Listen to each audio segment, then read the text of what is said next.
For you. Good. Good.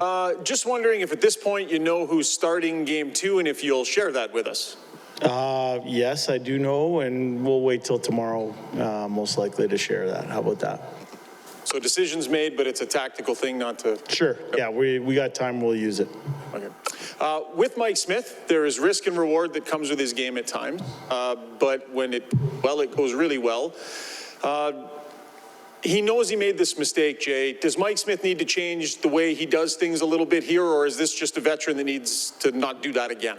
Yeah, I think it was, one puck handling error. He made a big save off of that error. I think as a team, we can do things to help him in that situation. The first one being communicate. I think when you communicate well, it leads to speed for your team. So I think we can do a better job there. And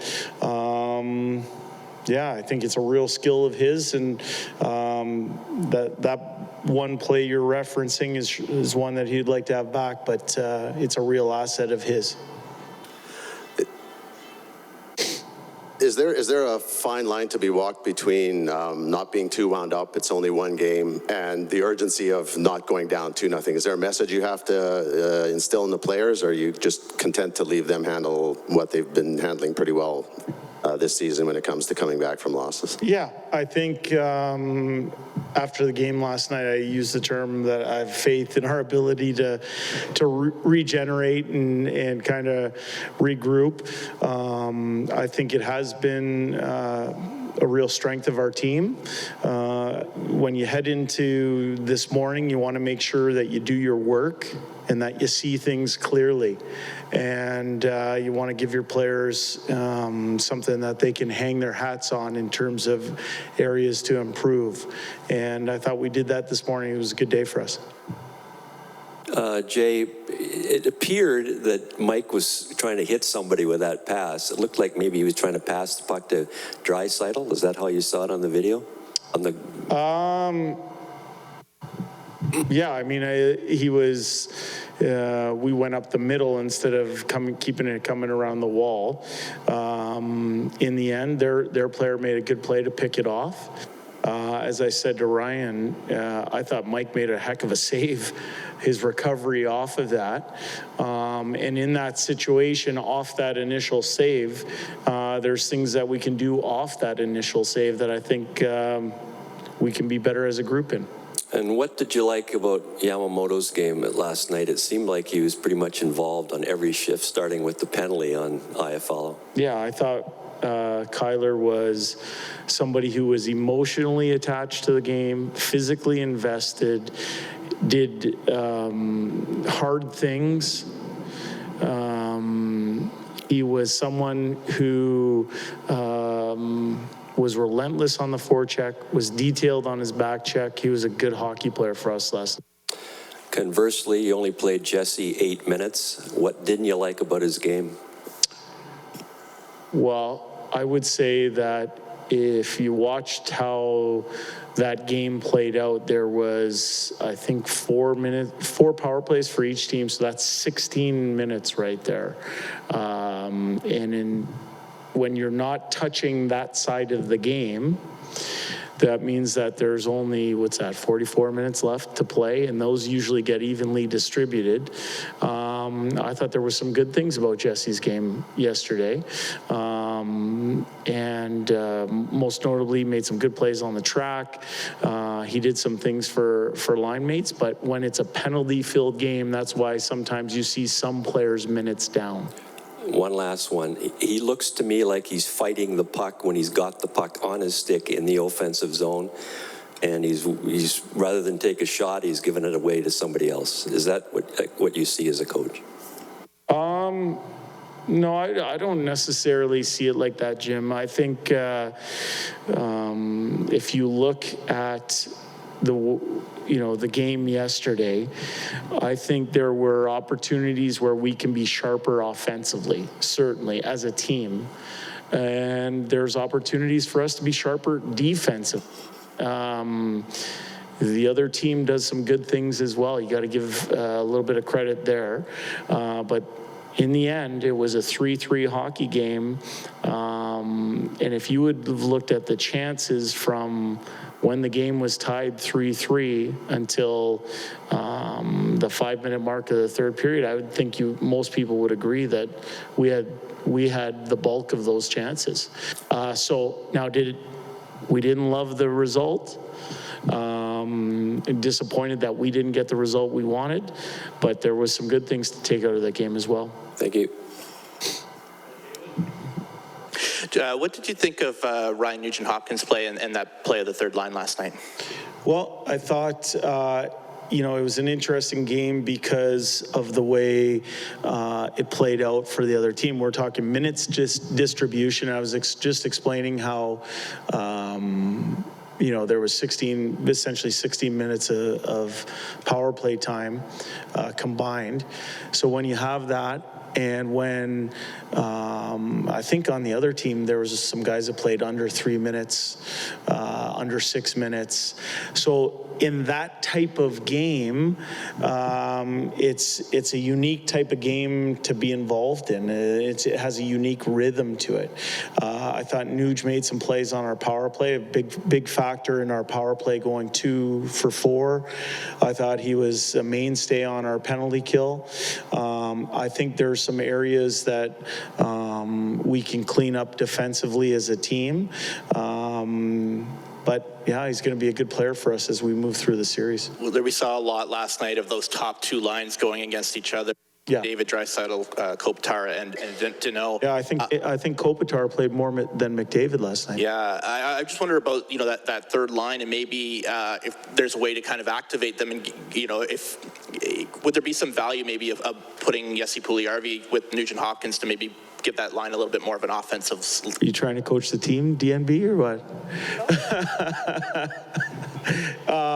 You know what? I thought Nuge's line has been a factor in our team having the record it has. For me, I think when Ryan Nugent-Hopkins is in our lineup, he just makes us so much better of a hockey club, and I think the numbers bear that out over time.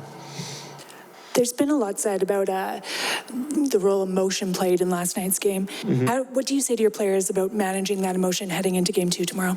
Well, I think you want your team to play with emotion. You want controlled emotions. I think for us, we'd like to start the game better than we did. I thought we gave up a chance 11 seconds into the game off just a kind of broken play and broken coverage. And then we found ourselves on the penalty kill immediately. So, you look up at the shot clock and it says 8 shots, on net, and you feel that way. But most of those shots came from the outside. That's a tactic of the other team, is to try and shoot the puck to break you down and lead to second and thirds.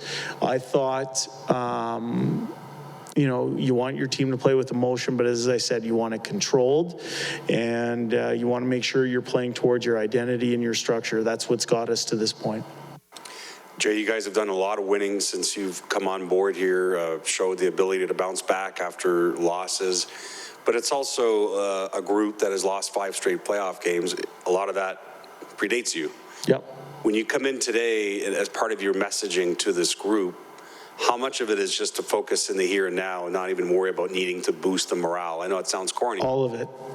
That's, and that's been a theme since Dave and I came up from Bakersfield, is just kind of keeping our picture small, not worrying about things that have happened in the past, just worrying about what's immediately under your control, which is your day, and taking care of the day's business. So the way we got better today, first way was to physically recharge and mentally recharge. We sat and we had a good meeting. We gave our players tools we think that can help them be successful, things that they can hang their hat on. And now we want them to show up tomorrow mentally and physically engaged to go out there and do what they know how to do. And that's where our focus is. Yeah. Jay, as we know, hockey is a game of ebbs and flows, but what's the baseline expectation going up against a team coached by Todd, and did Game 1 reinforce some of those thoughts? Well, I thought it was a competitive hockey game, very, very competitive. I didn't see every playoff game last night, but I would venture to guess that it was one of the more competitive ones, evenly played on both sides. Both teams had chances.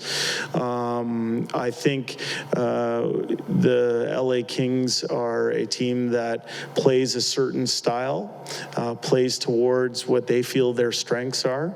I think, they had good moments in the game last night. We had good moments in the game. We played to our strengths at times. To me, the difference in the game, as I keep going back to, it was a 3-3 hockey game with about 5 minutes left in it. It was one play either way, and we got to find a way to make sure that we make more plays than the other team. Jay, you showed a real willingness, in the closing months of the season to put combinations together, to let them breathe. Yep. Good game, bad game. You held guys on the same lines. I wonder if in a playoff series, you can show that sort of patience, or in a best of 7, if guys are going, you got to make those moves. I'm not asking you for specific changes, but just that headspace, what works versus what you're seeing right in front of you, and how you balance that. Yeah, we try and use real-time information, right? And try and make sure that we have the right people on the ice at the right times. I think what the last 2.5 months has afforded us is an opportunity to see people in different situations. We have tried to keep a little bit of chemistry with line mates and whatnot, but we've had also to deal with injuries over time, and that's allowed the coaching staff to put people in different places. So we have an understanding of what capabilities are. But again, I keep going back to we use real-time information to make decisions. If you look at last night's game, it was a 3-3 game. We can be better. We know it. We've identified the areas that we can be better, and we expect our team to be better tomorrow night. The types and the number of changes that you make in your lineup, line combinations at times can send a message to your team about what you thought of their play. Is there some risk in changing too much just in the messaging your group gets? Yeah, there is. I think it's important to understand how well our team has played over time. And to show belief in your players, that's important. But at the same time, as you mentioned, it's a playoff series, and we have to do what it takes to win one game. And that's where our focus is for tomorrow night. Good, thanks, guys.